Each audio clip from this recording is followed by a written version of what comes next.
TikTok and Reels absolutely exploded in 2021. Hello and welcome back to my channel, the place for online coaches and course creators to level up their marketing.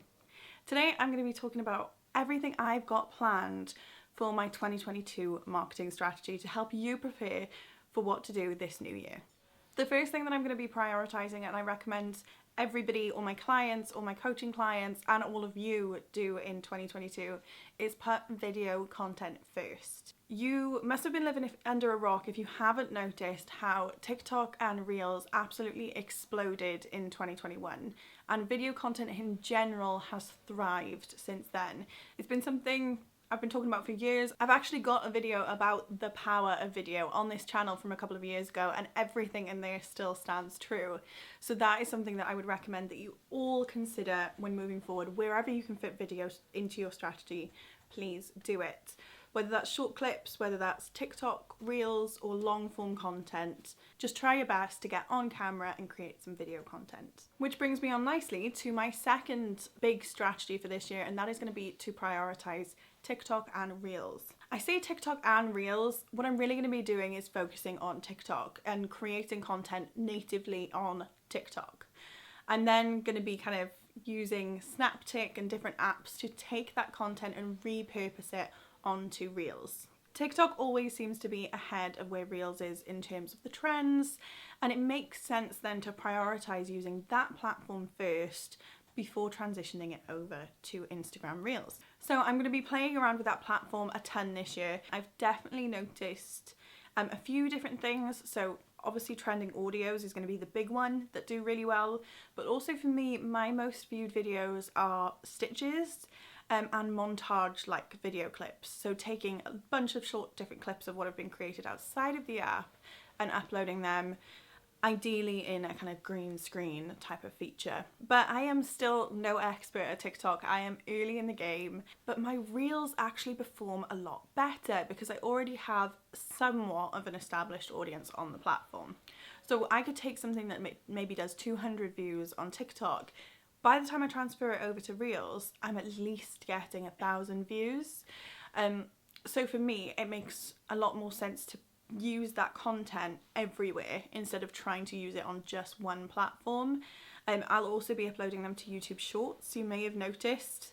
Hopefully you shouldn't be getting them flooding through your subscribe box, but I am uploading all of my TikTok content to YouTube Shorts as well. So currently I am just uploading my TikTok content throughout all my different platforms and making the most of that content everywhere that I can use it. But since I am still making my way through the platform, still playing and learning which strategies work best for me on TikTok specifically, I'd love to know if anybody has any thoughts or plans that they're going to be doing in the comments. The next thing is what I'm actually doing right now. One thing that I'm going to be really focusing on in 2022, one thing that I'm going to be kind of going all in on is long form content.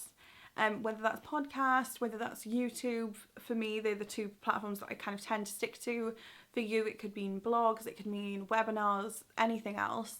I really value long form content. It is where I see the best success in kind of converting my audience, and I still to this day get people get in touch with me through social media from YouTube videos that I haven't promoted or shared for God knows how long. So it's a great way of customer acquisition for me. It means people find me for starters, and quite often it means that people come to me and say like, hey, can we work together because I saw your YouTube videos. But for me, YouTube is also a platform that I see potential in the future to monetize in its own right.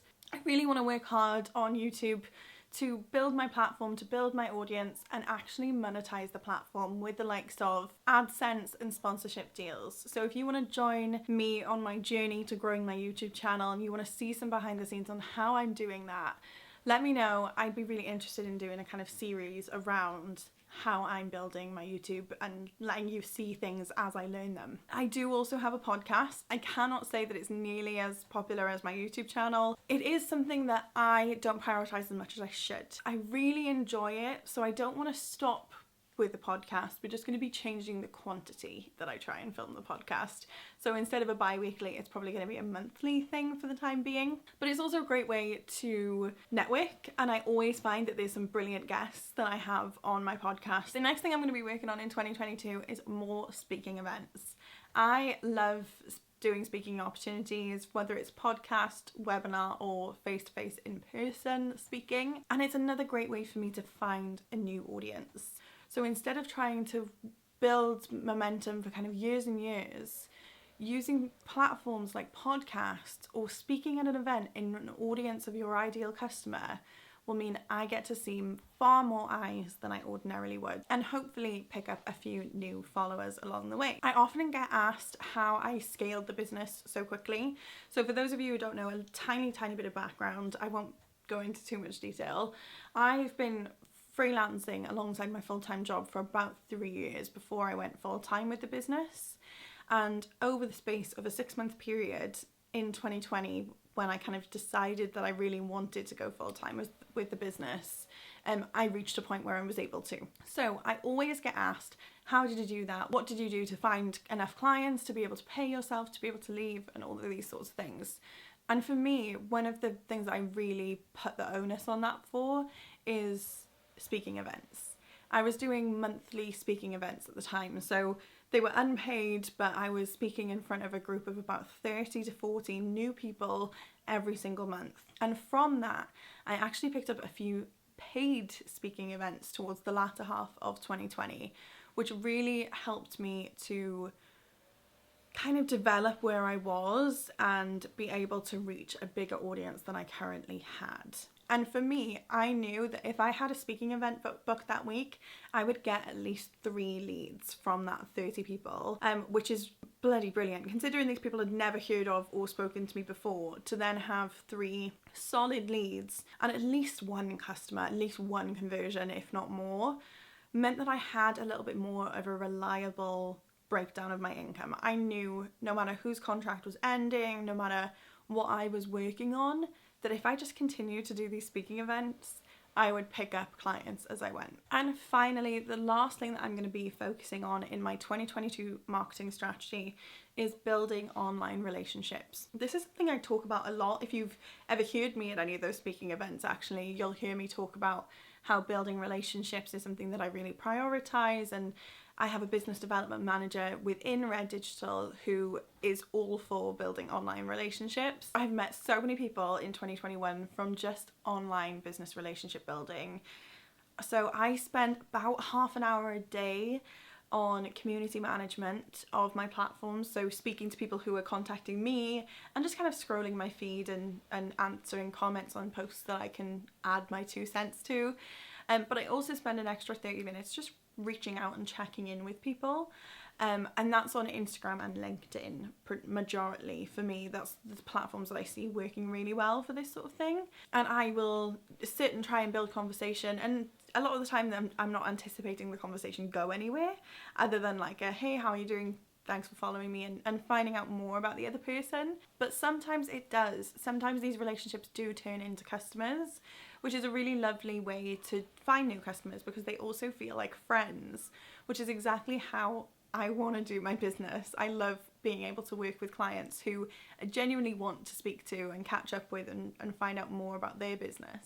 A lot of the time you hear business referred to as networking, you hear it referred to as very different to the kind of standard social situations that we all partake in and know every day. But I'm actually of the school of thought of people who believe that it's no different than the likes of dating and building friendships. Building business relationships are the same. People usually get a little bit put off when I talk about this outreach that we do to build relationships because they think that we're sending these like cold DMs that are saying like, hey, work with me, smiley face, how are you, by the way? Thanks for following me, by the way. And that's not how I do things. You don't jump in on a first date with a proposal. You don't meet someone for the first time as an acquaintance and then decide that they're going to be your best friend. It takes time. It slowly but surely builds as you start speaking to people. So it's the same in business. You don't start with a business proposal, you start with a bit of chit chat and getting to know one another. And ironically, although that one's definitely the most time consuming, it's probably the most valuable thing I did for my business in 2021, because I didn't just stick to the people that I knew. I was finding new people and reaching new circles constantly. People in businesses have cliques. There are groups of business friends that speak to each other daily and make recommendations.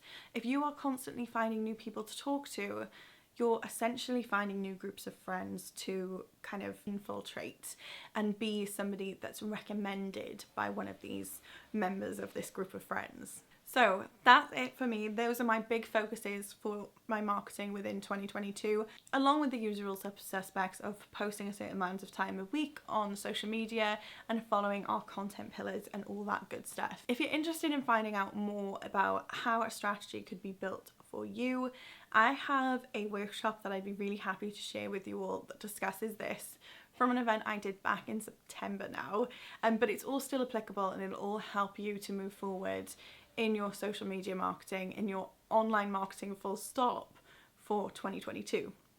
But I want to know in the comments, what are you planning for your marketing in 2022? Has this added any ideas to your list, or have you got a tried and true plan that you're going to put into practice? Thank you so much for watching. I hope to see you next week. I have a vlog from a little while ago that I want to share with you and see what you think. A little week in the life of my business, so to speak. So thank you so much for watching. Don't forget to subscribe and give this video a thumbs up if you enjoyed it. It will really help me find new people to watch my video. Bye.